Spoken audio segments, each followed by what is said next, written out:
Capítulo 39 O horizonte dos 1000 arquipélagos.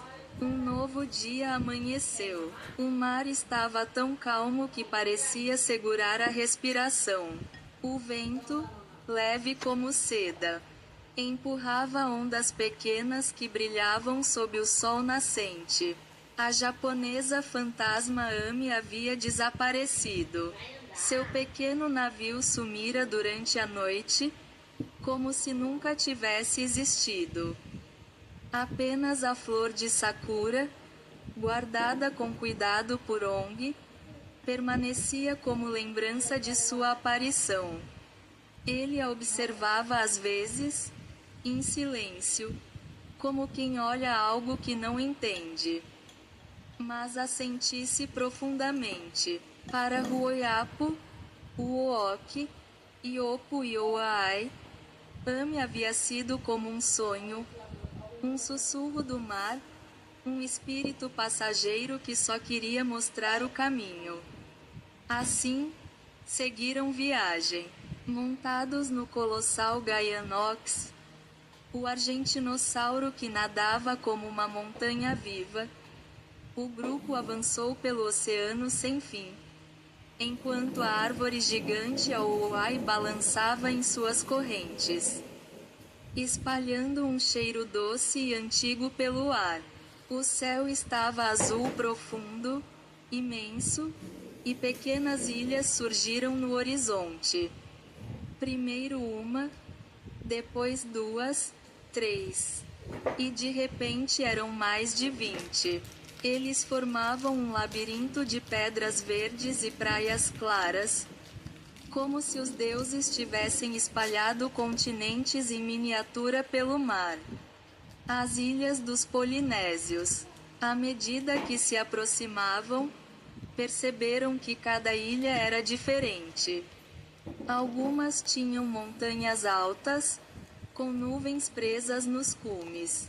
Outras eram apenas anéis de areia branca cercando lagoas azuis. Outras ainda mostravam cachoeiras que caíam direto no mar, como serpentinas de cristal. Era a terra dos Polinésios, os eternos navegadores, filhos do vento e das estrelas, guardiões das rotas do Pacífico desde antes de qualquer mapa existir. O povo local os recebeu com hospitalidade imediata. Homens e mulheres com tatuagens tribais, flores no cabelo e olhos atentos ofereceram abrigo sob cabanas de folhas de palmeira. Eles prepararam infusões de ervas misturadas com águas minerais vindas de fontes escondidas dentro da ilha, águas consideradas vivas, presentes da deusa Maaroa. Ong, ainda enfraquecido pelas febres da árvore, foi levado com cuidado até uma pedra lisa à beira-mar. As sacerdotisas polinésias se aproximaram. Seus colares de conchas tilintavam enquanto elas caminhavam. Elas começaram um canto baixo e hipnótico, em uma língua antiga que parecia conversar com o próprio mar. Ong sentiu a água sagrada tocar sua testa, escorrer por seu rosto, e pela primeira vez em muitos dias respirou profundamente sem dor. A febre se afastou como se tivesse sido puxada para o fundo do oceano. Ele dormiu, não apenas dormiu, mas descansou. Um descanso verdadeiro, silencioso, protegido.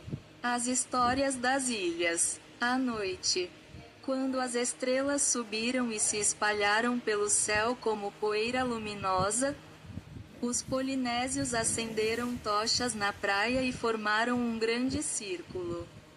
As ondas refletiam a luz do fogo, criando sombras dançantes sobre a areia. Ali, começaram a contar histórias. Histórias de caçadores de árvores gigantes que cruzaram o céu em máquinas de ferro e fogo. Histórias de navegadores que conversavam com constelações e que sabiam quando o oceano ia se irritar apenas observando o brilho das nuvens distantes. Histórias de caçadores de tesouros milenares vindos do oeste, homens ambiciosos que buscavam as mesmas árvores sagradas que Ong carregava agora. O Uok ouvia sem piscar, o rosto iluminado pelas chamas. Iopo brincava com as crianças locais, fazendo caretas, disputando quem corria mais na areia. Ruoyapo examinou canoas duplas, remos e velas triangulares. Fascinado pela tecnologia simples, mas perfeita, daqueles viajantes do mar.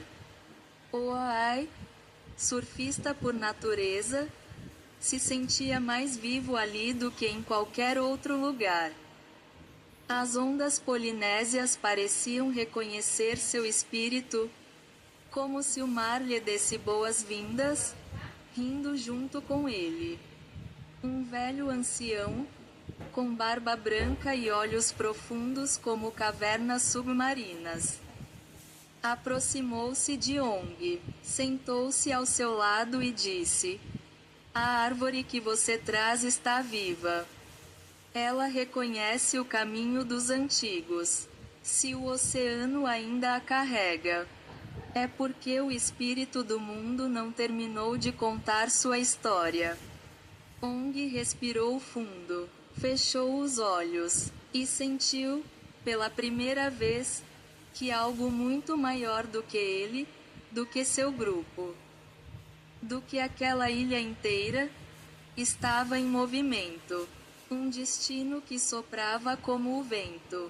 Um destino que ele ainda não entendia, mas que já pulsava dentro dele.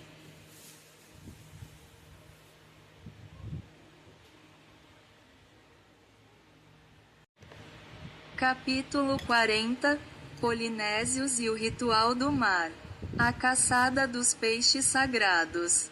Os dias seguintes foram tranquilos, embalados pelo som das ondas e pelo perfume doce das flores locais. O grupo permaneceu nas ilhas por algum tempo, aprendendo com os polinésios os segredos dos navegadores antigos.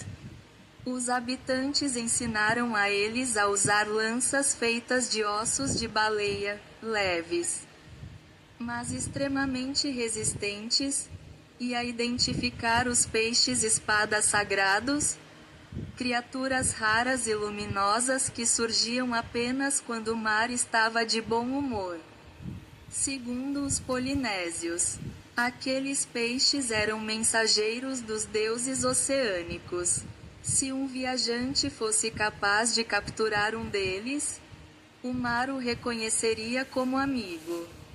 Ong, totalmente recuperado das febres, decidiu tentar.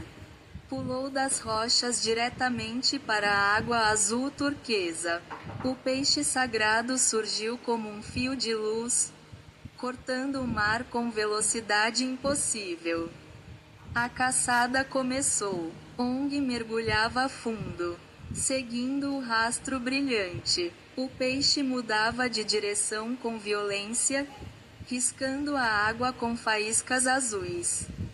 Ong insistia, seu corpo firme, seus braços avançando como remos humanos.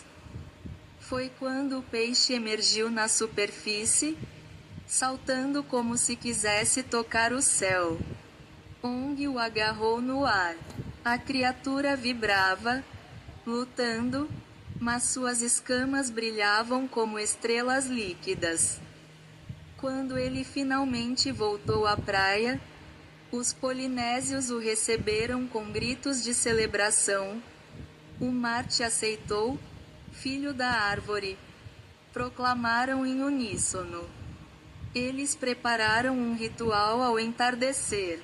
O peixe foi cozido lentamente em folhas de tarô, temperado com ervas que perfumavam o ar.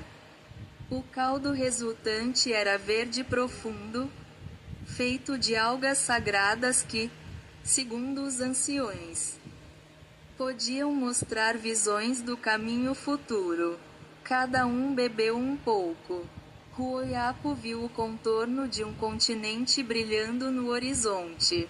O Uoki viu uma tempestade gigantesca que parecia ter olhos. O Oai viu ondas tão altas quanto montanhas. Iopo viu gaivotas, milhares delas, voando sobre uma praia desconhecida. E Ong viu algo diferente. Viu a árvore Aoai em plena luz, imensa, radiante. E ao seu redor havia um círculo de sombras, figuras que ele não reconheceu, mas que pareciam observá-lo. Ele abriu os olhos com o coração acelerado. O ancião notou: o futuro conversa contigo, Ong. Mas nem tudo que se vê está pronto para ser entendido. O chamado das correntes. No quarto dia, algo mudou. O vento, antes suave e preguiçoso, ganhou ritmo. O céu ficou coberto por nuvens longas e finas, como trilhas deixadas por espíritos do ar. Os polinésios pararam suas atividades e observaram o horizonte, atentos. As correntes estão despertando, murmurou Hakai, o sacerdote do mar. Ong se levantou, sentindo o mesmo chamado dentro do peito. Era como se a árvore Aoai, lá atrás, balançasse com mais força. Impaciente, é hora, disse Ong. A árvore Aoai deve seguir. O novo mundo nos espera. Ruoyapo começou a ajustar as cordas, firmar as amarras e revisar todos os mecanismos improvisados que mantinham a árvore estável durante a travessia. O Uoki e Iopo ajudavam, enquanto o Oai preparava seu canto de despedida, um som suave, profundo, que parecia feito de mar e memória. Hakai, o sacerdote, aproximou-se e tocou o ombro de Ong. Leve consigo a proteção de nossos ancestrais. As águas profundas são belas, mas também muito antigas. Os presentes do arquipélago. Antes da partida, os polinésios cercaram o grupo em silêncio. Homens, mulheres e crianças traziam nas mãos colares de dentes de tubarão, símbolos máximos de coragem e proteção. Cada membro do grupo recebeu um. O dente brilhava sob o sol. Era mais que um presente. Era uma bênção. Que o mar nunca volte as costas a vocês, disseram. Ong colocou o colar no pescoço e sentiu o peso do oceano, e o carinho das ilhas, sobre si. A partida Gaianox, o gigante dos mares, entrou nas águas com um rugido grave que reverberou pelas pedras e fez as aves levantarem voo. A árvore Aoai balançava suavemente, como se acenasse para todos. Os polinésios levantaram as mãos. Alguns cantavam, alguns choravam, outros apenas observavam, sabendo que aquilo não era uma despedida comum. O sol nascia atrás da ilha, desenhando um arco dourado sobre o mar cintilante. Ong, com o coração leve e firme ao mesmo tempo, olhou para trás. Obrigado, disse, mesmo sabendo que sua voz seria levada pelo vento. Gaianox mergulhou mais fundo. O mar engoliu o som de seu rugido, transformando-o em eco. E então a travessia recomeçou, lenta, majestosa, inevitável, rumo ao continente do Novo Mundo.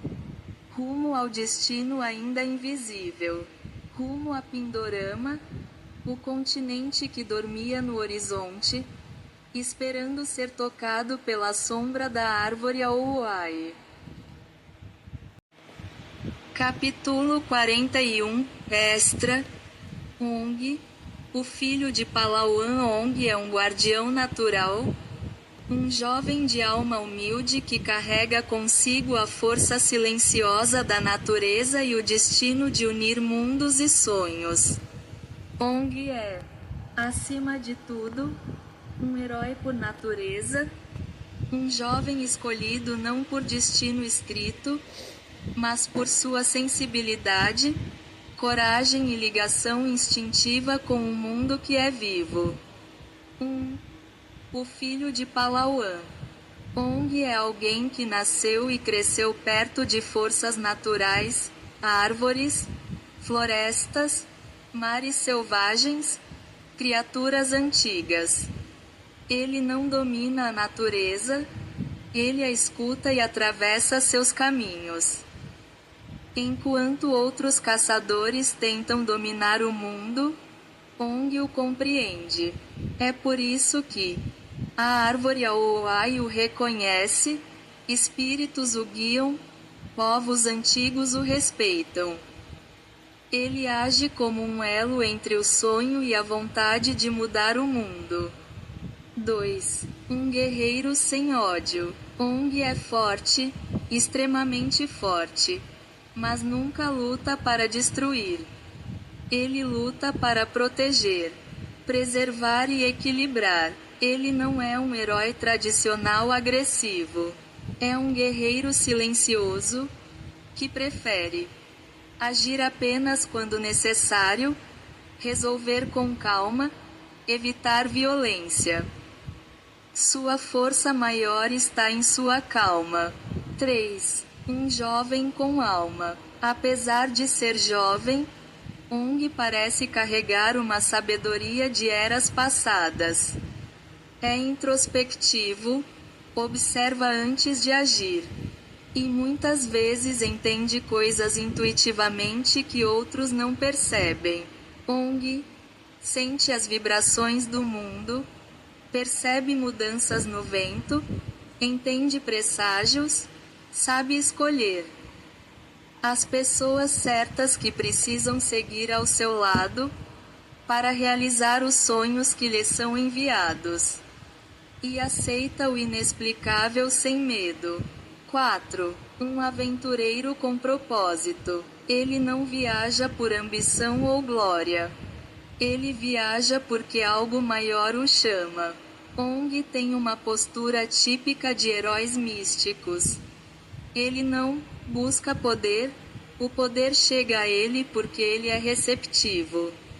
A jornada o transforma não só fisicamente, mas espiritualmente. 5. O guardião da árvore e dos antigos caminhos. Seu papel central é grandioso. Ong é o portador da árvore gigante Auai, uma entidade viva, capaz de restaurar equilíbrio entre povos, ilhas e até mundos. Ele não controla a árvore, ele a acompanha. É como se fosse o companheiro escolhido, não o dono. 6. Leal. Afetuoso e silenciosamente compassivo. Apesar da coragem, Ong demonstra carinho pelos amigos, respeito pelos povos, empatia com criaturas, humildade diante do desconhecido. Nunca se coloca acima de ninguém. Ele é um líder que lidera sem mandar. Os outros o seguem porque confiam nele, não porque ele exige. 7. O herói em construção. Ong ainda está crescendo, ainda erra, ainda aprende, ainda sente medo, mas enfrenta tudo com uma coragem que nasce do coração, não do ego. Ele é um herói que se molda pela jornada, não que já nasce pronto. Capítulo 42. Bartolomeu, fantasma português da era das grandes navegações do passado. Um novo dia amanheceu. O oceano estava coberto por uma névoa dourada. E o som das ondas se misturava ao rugido constante de Gaianox, o argentinossauro, que seguia firme, puxando a árvore gigante ao uai. Nosso grupo de heróis, Ong, Huoyapo, Huoki, Oai e Opo, avançava sem descanso, navegando sobre um mundo líquido sem fim. O sol subia devagar, e o calor fazia o ar tremer. O Oki, o mais impaciente, gemeu: estou com muita fome. Se eu ver mais uma onda, eu como ela. O Ai riu, o cabelo salgado balançando ao vento. A viagem é longa, meu amigo. O mar não tem pressa, ele vive há mais tempo do que todos nós. Iopo ergueu o braço, cheio de confiança. Não se preocupem. Enquanto eu estiver aqui, nada vai nos acontecer. Eu protegerei todos vocês. Mas Huoyapo, sempre silencioso, apenas observava o horizonte. Seus olhos refletiam a luz distante das nuvens. Ele sentia que algo se aproximava. O navio na névoa de repente, o mar ficou quieto. Nenhuma onda, nenhuma brisa. A névoa se adensou, e um som grave ecoou, um rangido de madeira antiga. Das brumas, emergiu um navio fantasma. As velas estavam rasgadas, e os mastros pareciam feitos de ossos e coral. Um símbolo antigo, uma cruz com traços dourados, tremulava ao vento invisível. Ong se levantou sobre o dorso de Gaianox, atento, e então o viram. Um homem, só esqueleto, de capa longa e olhar misterioso, caminhando sobre o convés etéreo. Ele usava um chapéu de bachelique, um gorro de pano azul escuro, enfeitado com fios de ouro, e um colar de búzios antigos. Sua voz soou como o eco de um trovão distante. Sou Bartolomeu, filho das ondas e das caravelas. Nasci quando o mundo ainda era novo e os mapas ainda não sabiam o que era o fim. O fantasma português Ong deu um passo à frente. Você é um viajante dos antigos mares? O fantasma sorriu. Fui um navegador português, um caçador de especiarias do Oriente, de ouro e de sonhos. Parti das terras europeias de além-mar com uma tripulação viva, e retornei sozinho, guiado apenas pelos ventos e pela culpa. Seu olhar se voltou para a árvore ao uai. Ah, esta árvore. Eu a vi uma vez, em visões. Ela cresce onde o céu toca o mar. Ela pertence ao coração do mundo. O Oki, curioso, perguntou: e o seu chapéu, o que tem de especial? Bartolomeu tocou o gorro e respondeu: este é o bachelique dos ventos do tempo. Quando o uso, posso ver caminhos que ainda não existem. Mas cuidado, cada visão exige algo em troca. Huoyapo estreitou os olhos. Você fala de futuro. O que vê para nós? Bartolomeu fechou os olhos por um instante. O mar ao redor se iluminou com reflexos prateados, e o vento sussurrou em línguas esquecidas. Então ele disse, em voz baixa: vejo uma terra coberta de florestas infinitas. Vejo rios que falam, e um povo que espera o retorno da árvore. Mas também vejo fogo, e homens que virão do leste, cheios de medo e cobiça. Ong respirou fundo, sentindo o peso das palavras. Mas o fantasma sorriu de novo, desta vez, com serenidade. Ainda assim, a jornada deve continuar. As ondas me trouxeram até vocês. Deixem-me acompanhá-los. Ainda tenho algo a aprender com o mundo dos vivos. O mar segue chamando, Ong concordou. E assim, o fantasma português Bartolomeu tornou-se parte do grupo. Seu navio se dissolveu na bruma, e ele passou a caminhar sobre a superfície das águas ao lado de Gaianox, flutuando como um reflexo.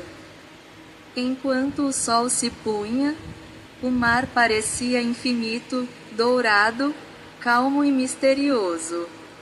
Os heróis sentiam que o destino os guiava para algo muito maior do que eles próprios.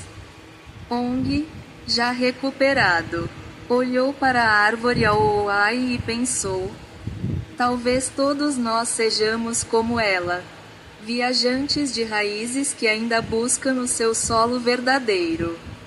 E assim, sob o céu de fogo e vento, o grupo seguiu rumo ao novo mundo. O mar rugia, as estrelas surgiam, e Bartolomeu, o fantasma português, sorriu silenciosamente, pois o futuro já o havia visitado. Ao lado do fantasma de Bartolomeu, o português tinha uma coruja.